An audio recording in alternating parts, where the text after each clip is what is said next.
एक शहर में एक छोटा सा परिवार रहता था। शालू स्कूल जाने लायक हो गई थी। एक दिन दोनों इसी बारे में घर पर बात करते हैं। अब हमें शालू को स्कूल में डाल देना चाहिए। वैसे तो वो पड़ोस वाली शीला दीदी है ना, वो बता रही थी यहाँ से थोड़ी दूर पर छोटे बच्चों का स्कूल खुला है। अच्छा, ऐसी बात है तो हम कल चल कर दिखाते हैं। अगर सब सही हुआ तो हम शालू को उसी स्कूल में डाल देंगे। अगले दिन रवि और शीला दोनों शालू को लेकर उस स्कूल में जाते हैं। स्कूल बहुत ही सुंदर है। वहाँ बहुत बड़ा खेलने का मैदान जिसमें तरह तरह के झूले होते हैं। शालू तो ये सब देखकर ही बड़ी खुश हो जाती है। मम्मी पापा, मुझे इसी स्कूल में पढ़ना है। ओह, देखो तो जरा, इसे अभी से स्कूल में पढ़ने की कितनी जल्दी हो रही है। थोड़े दिन बाद जब मन भर जाएगा ना, तो फिर स्कूल के नाम से ही रोना शुरू हो जाएगा। ये तो सही बात है। चलो खैर अभी अंदर चलो, मैडम से बात करनी है। दोनों अंदर जाकर प्रिंसिपल से बात करते हैं। रवि और सीमा को स्कूल बहुत ही पसंद आता है, तो वो उसी दिन शालू का उस स्कूल में एडमिशन करवा देते हैं। अगले दिन से शालू स्कूल जाना शुरू कर देती है। उसका पहला दिन होता है तो वो बड़ी ही खुश होती है। सीमा उसे स्कूल छोड़ने जाती है। स्कूल पहुंचते ही स्कूल के गेट पर एक टीचर खड़ी होती है। हेलो, मेरा नाम अनामिका है। मैं शालू की टीचर हूँ। आप स्कूल के अंदर नहीं आ सकते, बस बच्चा ही स्कूल में एंट्री कर सकता है। तो आप शालू को छोड़ जाइए, मैं इसे क्लास में ले जाऊंगी। अच्छा, ऐसी बात है, तो आप इसे ले जाइए। बाय मम्मी, छुट्टी में मुझे लेने आना। हाँ मेरी प्यारी बच्ची, अच्छे से पढ़ाई करना। टीचर शालू को पीछे के रास्ते से होती हुई एक सुनसान जगह ले जाने लगती है। तभी शालू बोल पड़ती है, मैडम मेरा स्कूल तो वहाँ है ना? हाँ बेटा, पर आपकी क्लास का रास्ता यहाँ से है। अगर आप वहाँ से जाओगे तो बड़े बच्चे आपको बहुत परेशान करेंगे। क्या आप चाहते हो आपको बड़े बच्चे परेशान करें? नहीं मैडम। तो फिर बस चुपचाप मेरे साथ चलती रहो। टीचर शालू को लेकर क्लास में जाती है। वहाँ पहले से ही काफी सारे बच्चे होते हैं। सभी बच्चे शालू की तरफ देख रहे होते हैं और सब बहुत ही डरे हुए लग रहे होते हैं। शालू तो हर बात से अनजान बस अपने नए स्कूल की खुशी में पागल हो रही होती है। उसे क्या पता होता है कि उसकी खुशी भी बाकी बच्चों की तरह गायब होने वाली है। चलो तुम उधर सीट पर जाकर बैठ जाओ। ठीक है मैडम। शालू अपनी सीट पर जाकर बैठ जाती है। उसके बाद टीचर बच्चों को पढ़ाना शुरू करती है। वो एक चौक उठाती है और ब्लैक बोर्ड पर एक मुश्किल सा सवाल लिखती है। उठो राहुल, चलो जल्दी से मुझे 1 मिनट के अंदर अंदर ये सवाल सॉल्व करके दिखाओ। ये तो बहुत मुश्किल है, मैं कैसे करूँगा? मुझे तो गिनती भी नहीं आती। मुझसे जुबान लड़ाएगा?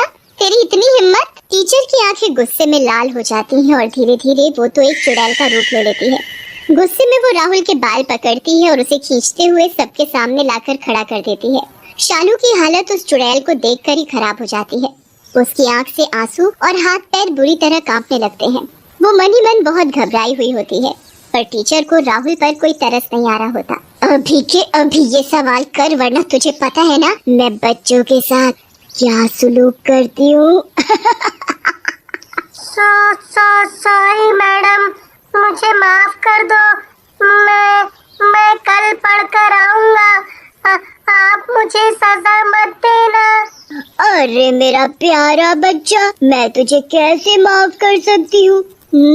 सजा तो तुझे जरूर मिलेगी, और वो भी पिछली वाली से ज्यादा खतरनाक। चुड़ैल टीचर इधर उधर देखती है और फिर उसकी नजर एक टूटे हुए बिजली के बोर्ड पर जाती है। करंट वाली 2 तारे बाहर निकालती है। अब कितना मजा आएगा जब मैं तुझे करंट लगाऊंगी और तू मेंढक की तरह नाचेगा। सारे बच्चे ताली बजाना, ठीक है?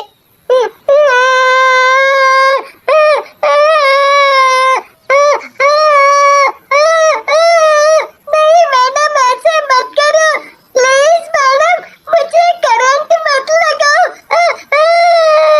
सब बच्चे राहुल को ऐसी हालत में देखकर बड़े घबराए हुए होते हैं, पर चुड़ैल को राहुल के रोने से कोई फर्क नहीं पड़ता। वो दोनों तारों को राहुल के हाथों पर लगाने लगती है। राहुल जोर जोर से चिल्लाने लगता है और सॉरी बोलता रहता है, पर चुड़ैल को उसे ऐसे चिल्लाते देख और मजा आता है। वो बार बार उसे करंट लगाती है और बड़ी खुश होती है। वो तब तक ऐसा करती है जब तक राहुल बिल्कुल बेहोश नहीं हो जाता। उसके बाद वो शालू को खड़ा करती है। अरे मेरी प्यारी बच्ची, मैं तुझे कैसे भूल गई? तेरा तो आज पहला दिन है और मैंने तेरा स्वागत भी नहीं किया। ये तो बहुत गलत बात है। मुझे मम्मी के पास जाना है। मुझे मम्मी चाहिए। चुप। बिल्कुल चुप। अगर जरा सी भी आवाज निकाली तो तुझे गंजा कर दूंगी, समझी? और हाँ, अगर किसी बच्चे ने घर जाकर कुछ बोला तो फिर मैं उसको खिड़की के बाहर उल्टा लटका दूंगी और चूहे वाले कमरे में अकेला बंद कर दूंगी। शालू डर के मारे चुप हो जाती है, पर उसकी आंखों से आंसू निकलना बंद नहीं होते। चुड़ैल शालू को बहुत मारती और डराती है। पूरे दिन वो किसी न किसी बच्चे को मारती ही रहती है, जैसे ऐसा करने से उसे कितना मजा आ रहा हो। इतना करने से भी उसका मन नहीं भरता और वो अपने एक बड़े से बैग से एक डंडा निकालती है। पर तभी स्कूल की बेल बज जाती है। बच गए तुम लोग, जाओ जाओ अब यहाँ से। और हाँ, अगर किसी को बताया तो सब बच्चे खुशी से क्लास से बाहर भागते हैं और सब गेट पर जाकर अपने मम्मी पापा को जाकर चिपक जाते हैं।